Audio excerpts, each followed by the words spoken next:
और अब बात करते हैं इंडियन पॉलिटिकल लीग 2024 की। जी हां, 2024 में बीजेपी का विजय रथ रोकने के लिए विपक्ष ने पूरा खाका खींच रखा है। बिहार के सीएम नीतीश कुमार ने विपक्ष के सभी दलों को एक मंच पर लाने के लिए एड़ी चोटी का जोर लगा दिया है।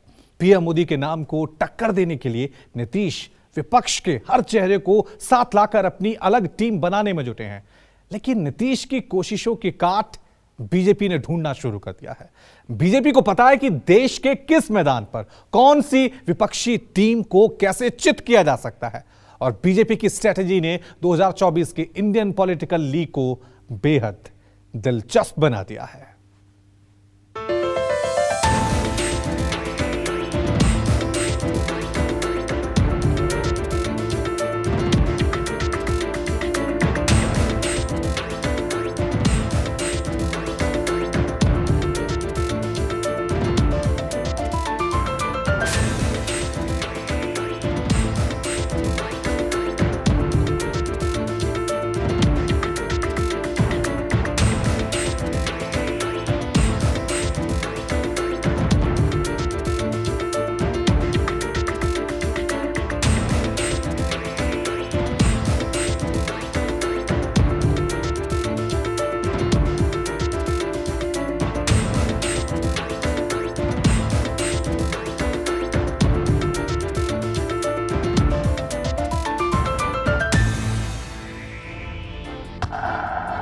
आम चुनावों की खास चुनौती, विपक्ष से कैसे निपटेगी बीजेपी।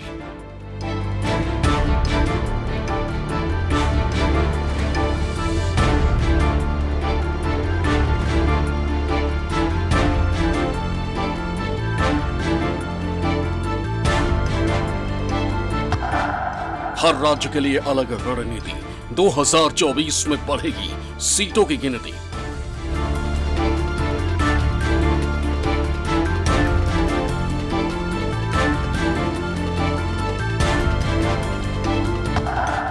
मोदी से टकराने जुट रहा विपक्ष, जनता की राय जाएगी किसके पक्ष।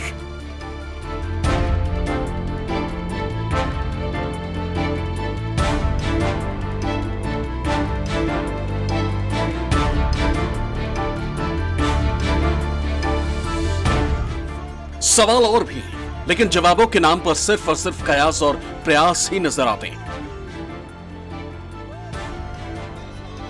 2023 से ही देश में 2024 लोकसभा चुनावों की तैयारी शुरू हो चुकी है। मोदी नाम केवलम की ताकत के साथ हर चुनाव में उतरने वाली बीजेपी को टक्कर देने के लिए विपक्षी बेड़े को एकजुट करने की कोशिशें तेज हो चुकी हैं, जिसके लिए बीजेपी विरोधी दलों के साथ लाने की कोशिश जारी है और बैठक की कोशिश भी जारी है। विपक्ष की इस जुगतबाजी ने बीजेपी को भी टेंशन में ला दिया और बीजेपी राज्य दर राज्य अपनी रणनीति बनाने की तैयारी कर रही है। बीजेपी राज्यवार विपक्षी एकता से मिलने वाली चुनौती और फायदे दोनों पर मंथन कर रही है। सीटों के हिसाब से तमिलनाडु और आंध्र प्रदेश में अभी तक बीजेपी की झोली खाली है। इन दोनों राज्यों में अगर विपक्षी एकता बन जाए तो बीजेपी को स्पेस मिल सकता है।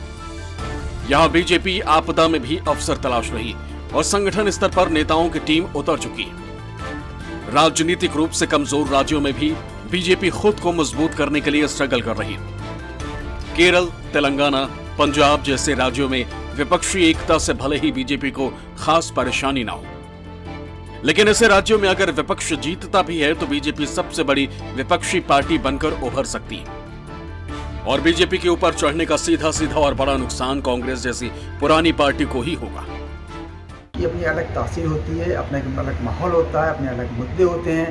तो विपक्ष की एकता होना और ना होना दोनों का प्रभाव तब पड़ेगा कि उस समय का मुद्दा और माहौल कैसा होता है।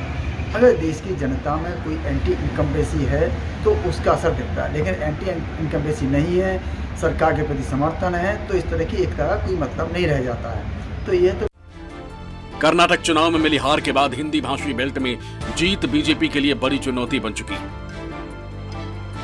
राजस्थान, मध्य प्रदेश, छत्तीसगढ़, हरियाणा, हिमाचल प्रदेश और उत्तराखंड जैसे राज्यों में बीजेपी का सीधा मुकाबला कांग्रेस से है। लिहाजा यहां भी गठबंधन के सफल होने की संभावना लोकसभा में कम है। और इन राज्यों में बीजेपी या कांग्रेस ही एक दूसरे के सबसे बड़े प्रतिद्वंदी होंगे। हिंदुत्व की प्रयोगशाला वाली श्रेणी में उत्तर प्रदेश और गुजरात का नाम लिया जा सकता है। इन दोनों राज्यों में विपक्षी एकता की जो अब तक की मिसाल रही है वो चुनावी आंकड़ों के लिहाज से बेहतर नहीं रहा है। वहीं पांचवी स्थिति में वैसे राज्यों की बात कर सकते हैं जिनका संबंध केंद्र सरकार या यूं कहें बीजेपी के साथ बेहतर है, प्रधानमंत्री नरेंद्र मोदी के साथ बेहतर है।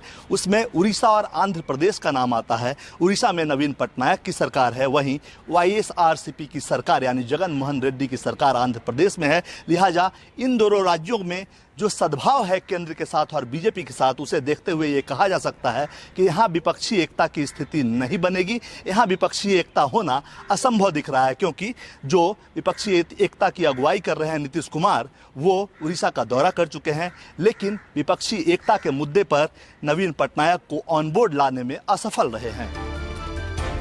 एक नजर में बीजेपी के लिए विपक्षी दलों की लामबंदी भले ही घाटे की वजह नजर आए, लेकिन बीजेपी ने भी अपना आकलन किया है।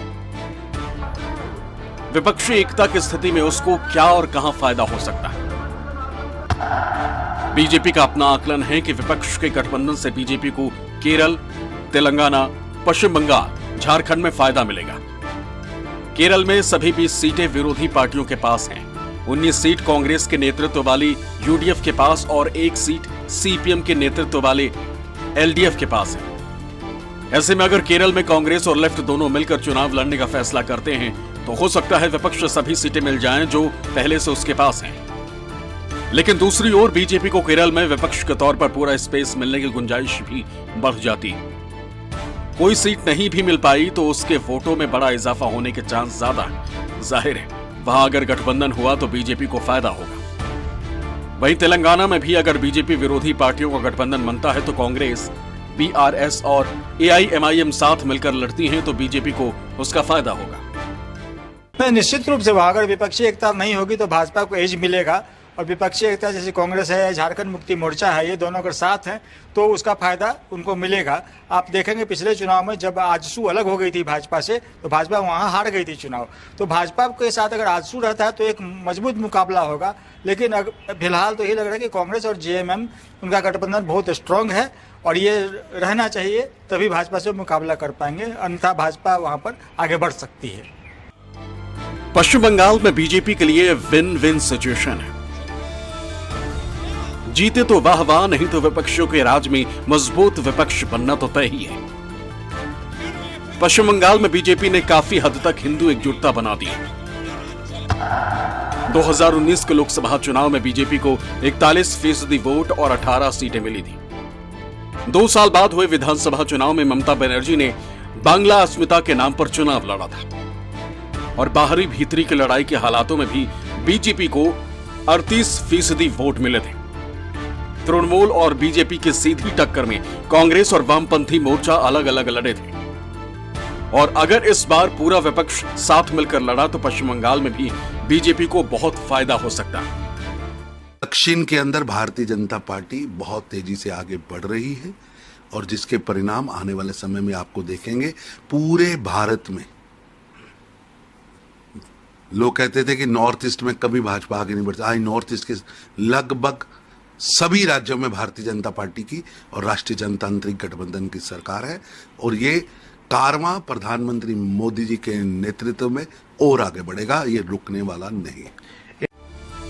झारखंड में भी विपक्षी लामबंदी का फायदा बीजेपी को मिलने की गुंजाइश ज्यादा है। 2019 के चुनावों की बात करें तो कांग्रेस, JMM, RJD और बाबूलाल मरांडी की पार्टी JVM चारों ने मिलकर चुनाव लड़ा था और सिर्फ 2 सीट जीत पाए थे। कांग्रेस, JMM, RJD और JVM को सिर्फ 35% वोट मिले थे। वहीं बीजेपी AJSU गठबंधन को 56% वोट मिले थे। अब झारखंड में बदले हालातों को देखें तो JVM का विलय बीजेपी में हो गया है। बाबूलाल मरांडी की घर वापसी हो गई है। ऐसे में झारखंड में विपक्ष का साथ होना बीजेपी के लिए फायदेमंद हो सकता है। इसी तरह बिहार में और उत्तर प्रदेश में भी विपक्षी एकता का फायदा बीजेपी को मिल सकता है। कर्नाटक में मिली जीत से कांग्रेस सुपरचार्ज है, लेकिन कांग्रेस को भी बीजेपी से फाइट के लिए तमाम विपक्षी दलों के साथ का आइडिया शायद सही लगने लगा। यही वजह है कि नीतीश कुमार की अगुवाई में जिस विपक्षी एकता की बैठकों से कांग्रेस किनारा करती आई है, अब उसी बैठक में राहुल गांधी और मल्लिकार्जुन खड़गे खुद शिरकत करने के लिए हामी भर चुके हैं। लेकिन विपक्षी एकजुटता के आधार पर कर्नाटक का चुनाव भी विपक्ष को सीख दे रहा। कर्नाटक का 2018 का चुनाव त्रिकोणीय मुकाबला था, जिसमें कांग्रेस को 38.14% और जेडीएस को 18.30% वोट मिले थे। कांग्रेस ने 80 और जेडीएस ने 37 सीट जीती थी। बीजेपी को 36% वोट और 104 सीटें मिली थी। साधारण गणित के नजरिए से देखें तो कांग्रेस और जेडीएस का साझा वोट करीब 57% बनता है और सीटें 117 हो जाती और ये तब हुआ था जब दोनों पार्टियों ने अलग अलग चुनाव लड़ा था।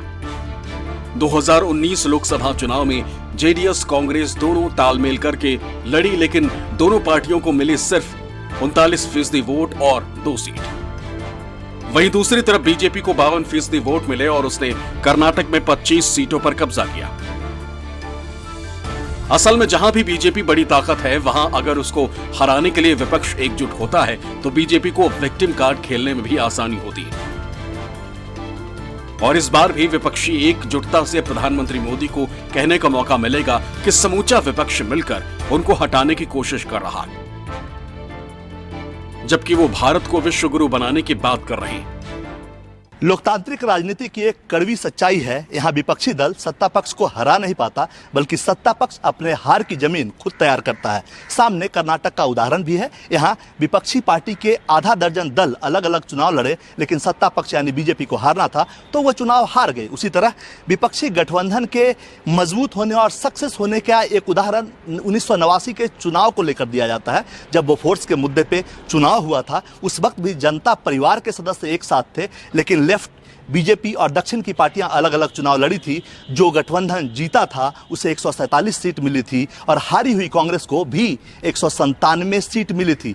कुल मिलाकर अगर देखा जाए लोकतांत्रिक इतिहास के हिसाब से कि चुनाव पूर्व विपक्षी गठबंधन कभी भी सरकार को हराने की वजह नहीं बन सका है। लिहाजा विपक्षी गठबंधन जो अभी बन रहा है उसे सोच समझकर राज्य और परिस्थितियों के हिसाब से आगे बढ़ना होगा। सिर्फ एकजुटता दिखाकर सरकार को हराना असंभव दिखता है।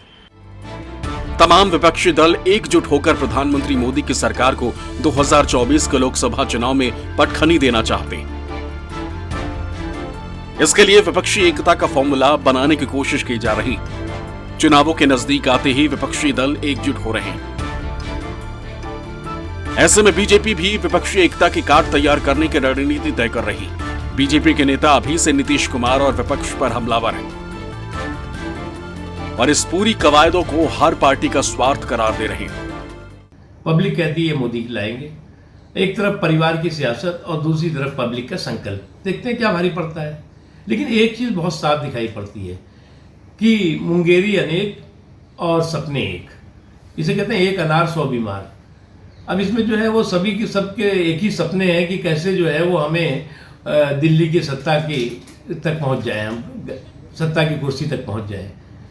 लेकिन एक चीज़ बहुत साफ है कि फोटो फ्रेम में फिक्स हो करके कोई फ्रंट नहीं बनता, बल्कि जो है फ्रस्ट्रेशन दिखाई पड़ता है। इससे जो एक दूसरे में सहारा ढूंढ रहे हैं, जो खुद अपने पैरों पर खड़े होने के लिए विफल हैं, वो जहां एकत्रित होने वाले हैं, वहीं पर तो 1750 करोड़ का एक पूरा का पूरा ढांचा पानी में बह गया। उनके अरमान भी 2024 में इसी प्रकार से बह जाएंगे, ये मेरा विश्वास है। तो उड़ीसा में वहां के मुख्यमंत्री ने कहा कि कोई बात ही नहीं हुई राजनीतिक बात। वहां गए, खाना वाना खाए और फिर उसके बाद आ गए, और जो उनके साथ भी लोग गए थे वो भी खाने पे नहीं बैठे। तो उन दोनों के बीच में जो बात हुई, तो नवीन पटनायक जी ने भी कहा कि कोई राजनीतिक बात हुई नहीं, यहाँ भी मिलने जुलने जा रहे होंगे, क्या होना है वहां। राजनीति में हमेशा एक और एक मिलकर 2 हो या 11 हो जाएं, ये जरूरी नहीं है। कई बार एक और एक मिलकर 0 भी हो जाता है, जैसे कर्नाटक में 2019 के लोकसभा चुनाव में हुआ था। लेकिन एक सच्चाई ये भी है कि मोदी सरकार के 2 कार्यकाल में देश में महंगाई, किसान, बेरोजगारी जैसे कई मुद्दों ने सिर उठाया है। तो वहीं एक सच ये भी है कि देश में विपक्ष का चेहरा गायब है और पीएम मोदी सिंगल फेस के दम पर देश की राजनीति का इतिहास और भविष्य दोनों बदलने की कोशिशों में जुटे हैं। ऐसे में विधानसभा चुनावों से इतर लोकसभा चुनावों में विपक्षी एकता का राग जनता के सर कितना चढ़ेगा, ये तो आने वाला वक्त ही बताएगा।